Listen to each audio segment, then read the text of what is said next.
हाँ देखिए स्टूडेंट, आज हम कुछ ऐसे बातों को लेकर आए हैं जो विगत कई वर्षों से एपी के ऑब्जेक्टिव में पूछता है। तो आज हम ऐसे तरीके से इसको बताने वाले हैं जो बिना कलम कॉपी के आप आंसर को बताइएगा और सेकंडों में बताइएगा, बिल्कुल कम समय में बताइएगा, ये हम आपको वादा करते हैं। आप केवल मेरे बात को ध्यान से सुनिए। अगर किसी एपी का सामान्य पद दिया है और उसमें एन का मान पूछ दिया, ठीक है, सॉरी डी का मान पूछ दिया, सार्वंतर, तो आज हम बताने वाले सार्वंतर यानी डी कैसे ज्ञात करेंगे।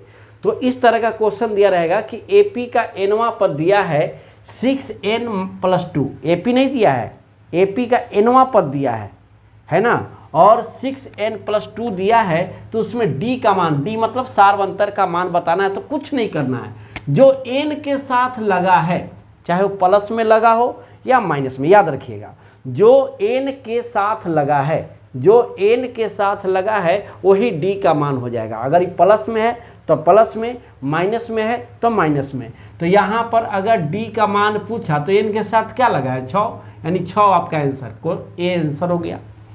यहाँ पर एन के साथ क्या लगा हुआ है तो 3, तो डी का मान क्या हो जाएगा 3, यानी ई वाला आंसर। यहाँ पर एन के साथ क्या लगा हुआ है -5, एन का मान, एन के साथ जो लगा हुआ है वही डी का मान होगा।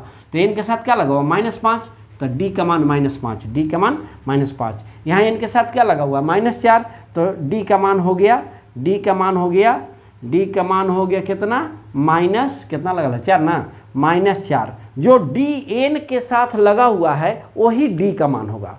ऐसे क्वेश्चन में जो एन के साथ लगा हुआ है वही डी का मान होगा। तो एन के साथ क्या लगा हुआ है -4, तो -4 हो गया।